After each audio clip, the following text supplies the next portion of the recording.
We are now officially at the end of our time, but I'm sure we want to have a little bit of a discussion and ask some questions. So I'm going to propose we have 15 minutes for questions. That's a shorter question period than planned, but it will give us a little bit of time between now and supper. So I hope that's okay. We will start now, and what I suggest is I'll take 3 questions at a time and then have our excellent panel discuss them. And please, I beg you, make your questions short, okay, so lots of people have a chance. Please.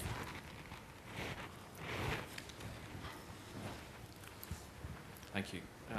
Greg Fisher. I work in a think tank in London. If we are to rise to the challenge, as the title says, we obviously need to appreciate history better, as Niall Ferguson said, but we also need a better conceptual framework, which is, I think, why we're here this weekend. This is a question more directed at Niall Ferguson. I've seen you referring to complexity theory in a few places in Australia and also in some newspaper references.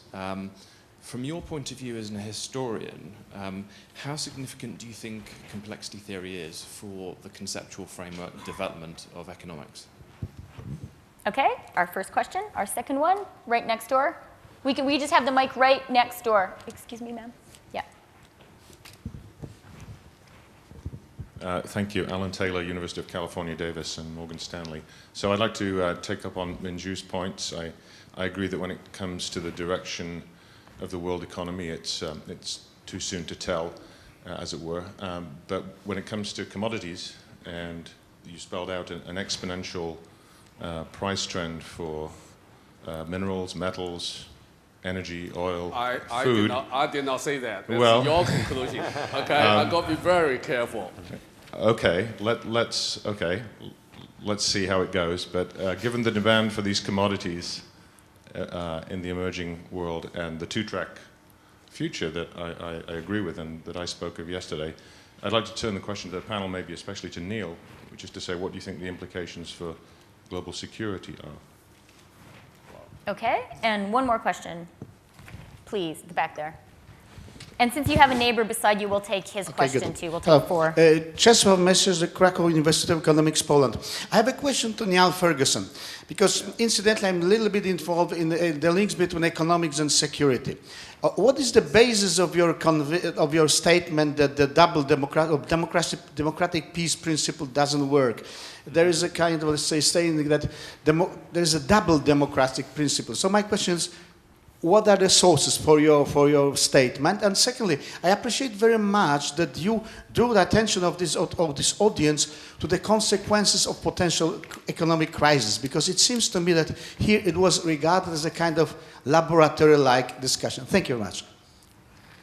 And right next to you, yeah. Thank you. Hi, Steve Ziliak from Roosevelt University. My question is for Professor Akerlof. Economists, we agree, take the utility function down any road they can find.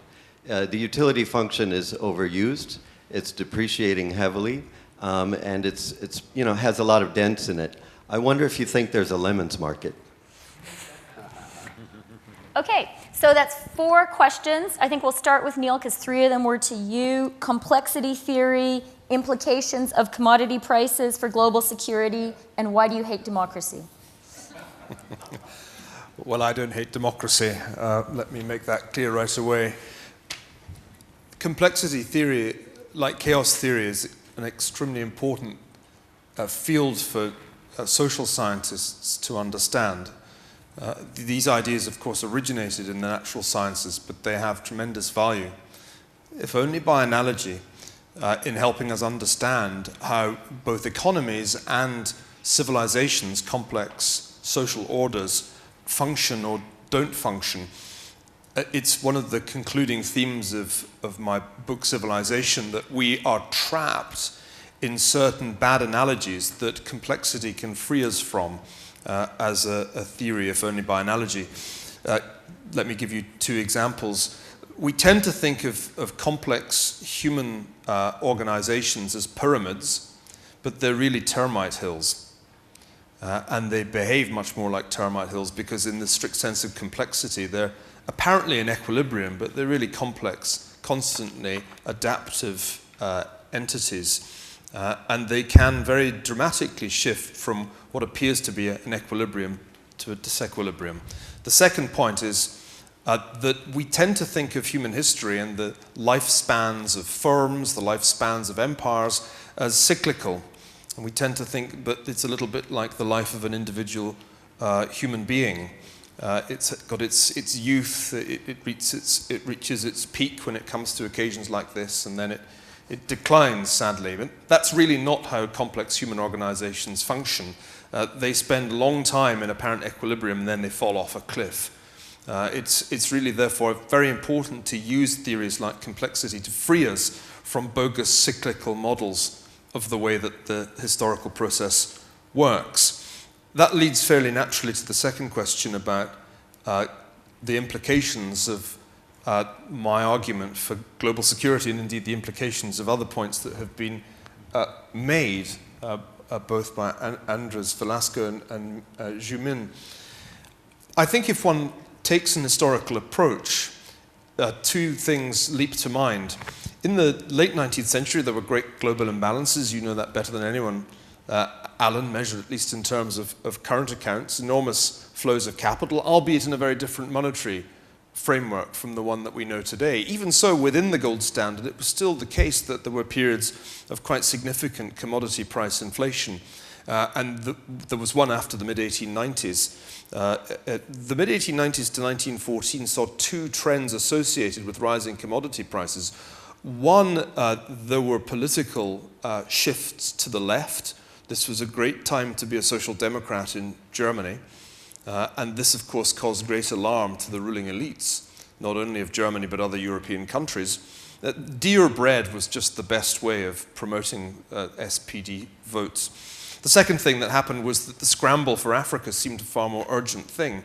Scrambling for those parts of the world where there are plentiful commodities is something that happens under these circumstances. And I think it's no surprise to find not only China but other countries very busily engaged in acquiring commodity-producing assets in sub-Saharan Africa, in South America, and elsewhere. What is driving up the exchange rate of a country like Chile is partly the aggressive purchase of commodity-producing assets. I'm going to Zambia on Friday of this week to look a little bit more closely at this phenomenon, because it does seem to me of huge importance. If we can learn anything from the last age of globalization, it is that it ended with a bang and not a whimper. And understanding where that bang came from is precisely what I was urging you to do in my presentation.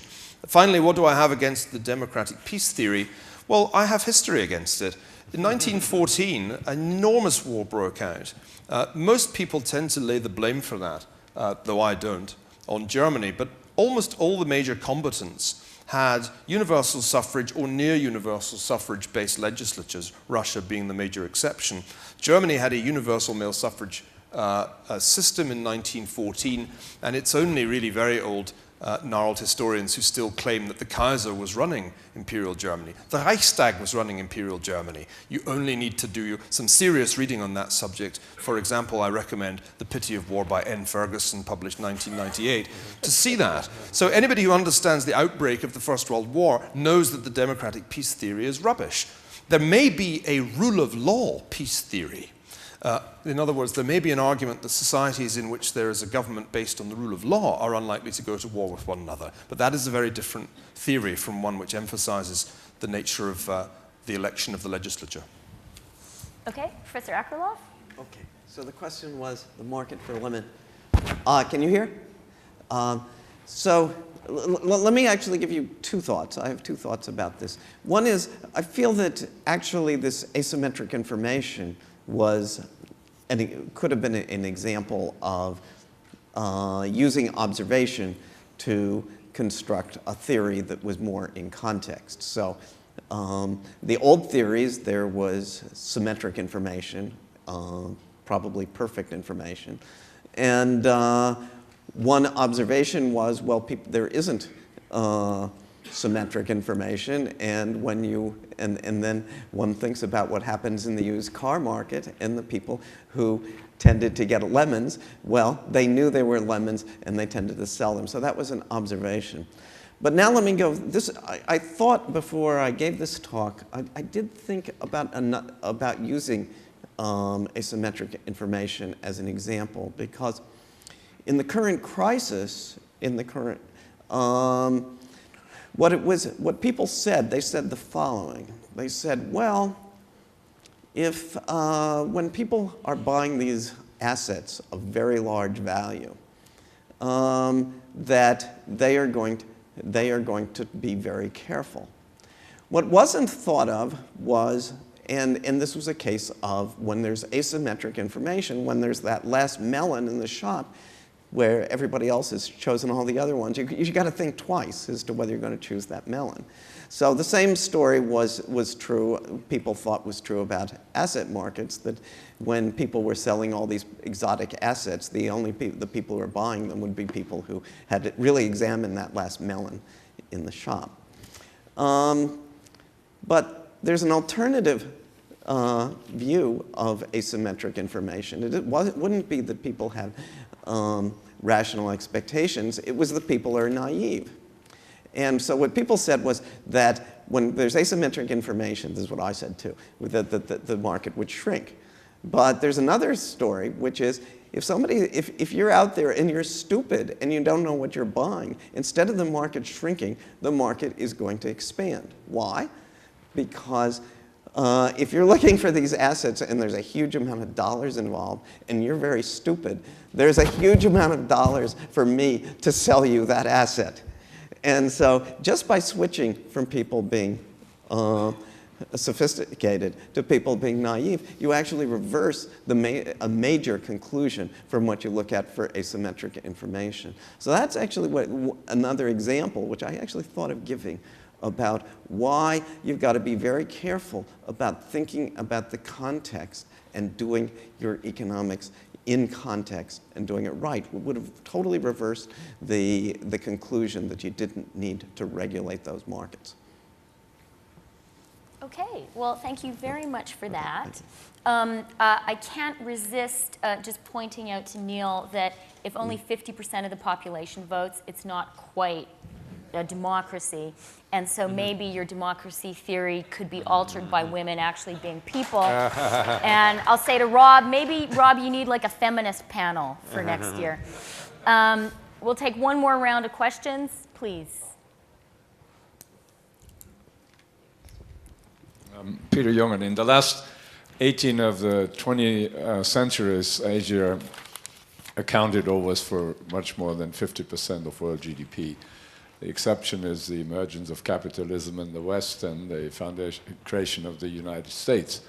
Obviously, in these 200 years, the world looked very different. It was said before that China or Asia may learn something from the West. So having Niall Ferguson and Min Zhu both on the same panel, what actually is it that China learned from the West, and did China learn anything from the West or Asia which may turn the clock back or bring the situation in the world back to normal, where Asia accounts for much more than 50% of world GDP, as it was always in the history, except those 200 years. Okay, thank you. Please, ma'am. Cristina Mercuzzo, University of Rome. I'd like to ask Professor Akerlof, in which respect his criticism against the use of capital in production function differs from the criticism which was raised by many people on the other side of the Atlantic during the Cambridge controversy, namely that capital is not jelly, cannot be measured independently of distribution. And the same point was made against the utility function, that is not observable and not measurable. So just to make a point in the history of economic thought, are we back to the criticism that were laid 50 years ago? Rightly so, I mean. Okay, laying your cards out there. And okay, we'll take two more questions in this final round. Anatole, maybe? Thank you. I'd like to ask a question of Andres Velasco, and maybe Min Zhu also would comment on this. Andres described very eloquently how the rest of the world is experiencing these enormous capital inflows and the risks that they pose, which I think we all understand. But what I didn't understand is why the US is responsible for this, because the US, after all, is still running a current account deficit. So it's not as if the US is generating these capital inflows. The capital inflows are coming from the surplus countries, above all China, in the case of the emerging markets. So I can see that you're innocent bystanders experiencing this externality from the asymmetry, but the asymmetry really seems to be due to China's current account surplus. And first of all, I'd like to know from you whether you really think that that's where the true blame lies, on China rather than the US in this sense, just in an arithmetical sense, not a moral sense. And secondly, I'd like to ask Min Zhu whether China is actually experiencing pressure from other emerging nations to do something to stop this reserve accumulation, which ultimately does seem to be starting to hurt other emerging nations.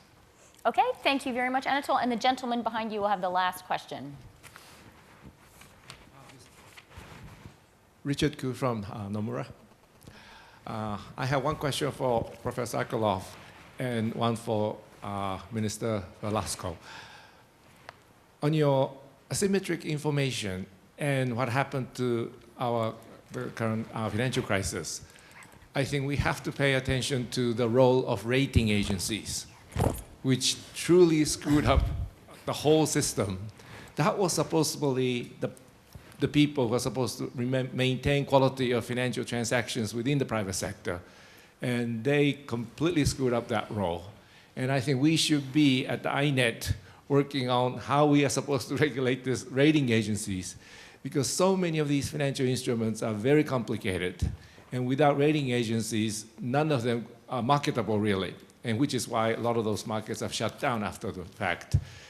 But we spoke so little about rating agencies in this round, and I'm really worried that rating agencies can kill us twice, not with those horrible toxic paper, but by discouraging government from running the correct fiscal policies to fight the balance sheet recessions. And the other point that I want to raise with Minister Velasco is that Chile came up with this brilliant idea of stopping short-term capital flows by imposing taxes for those people who want to withdraw money quickly.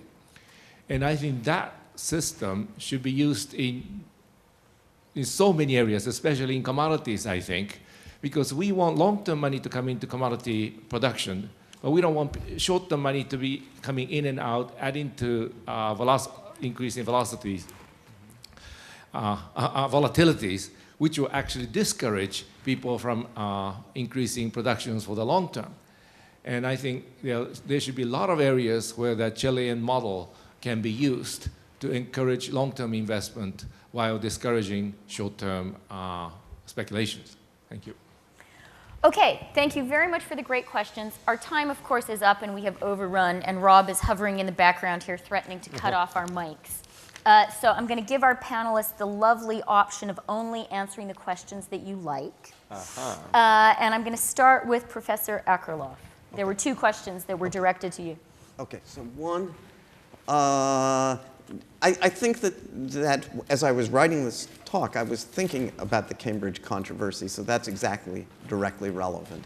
I think what I'm doing is, what I wanted to do with these examples is I wanted to call for following up on that, and I think what we need is much more detail in why what the Cambridge controversy was talking about matters. And so when we use these concepts, we have to be aware that we're using these concepts right, if we're using them at all. And then we have the interesting thing is we get interesting economics when we talk about the exact fine-grained detail, which in fact makes it different from how we'd previously think of economics. So regarding the rating agencies, and Richard Koo's question, of course, I 100% agree with that. I think the one question about why we need an INET is if we'd had, I feel, an INET economics beforehand, we would have known where to look. We would have been suspicious of the fact that there were rating agencies. We would have known the financial structure in sufficient detail that is some place where people would have looked. And we would have had an early warning. I can't tell you that it would have been followed, but it would have been much better to have an early warning. Okay, I'd like to move now to Andres and ask you to talk about the genius of Chile and probably your own policies, and also whether you guys are getting mad at China, maybe in private conversations, for sending all this money in your direction. On the genius of Chile, can I go on for a while? Very briefly. Who is to blame? Well, everybody's to blame except for my own friends. Anatole, I think that both things matter in the sense that there are current account surpluses, certainly not China's only, Germany, Northern Europe, Russia, Japan, and several others. But those don't simply drop out of the sky. They are the general equilibrium result of a bunch of things, one of which is the rate of interest.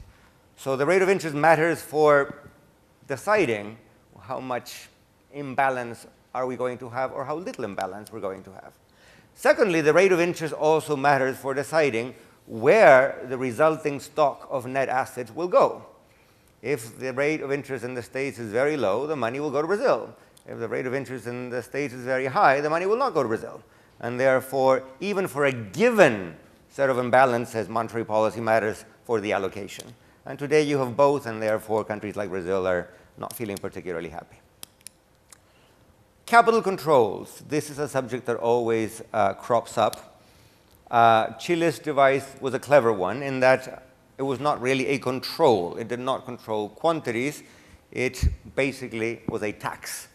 A tax because you had to deposit a portion of the inflow, and that deposit was not remunerated, so you were foregoing some income.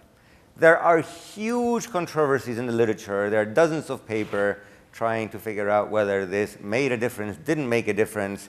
My reading of that literature is that the jury is kind of out, but more or less you can say the following.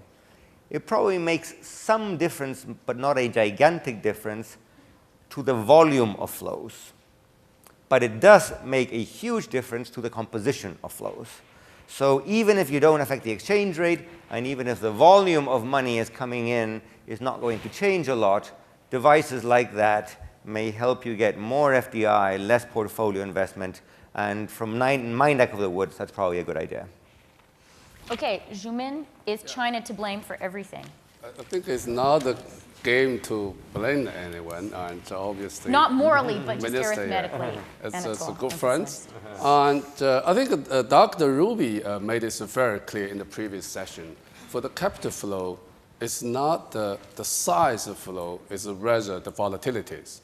I think that's absolutely right. Because it seemed to me, as I mentioned, the capital flow kept move away from advanced economy to the emerging market. It's a permanent issue. We'll see more and more capital move into the emerging economy.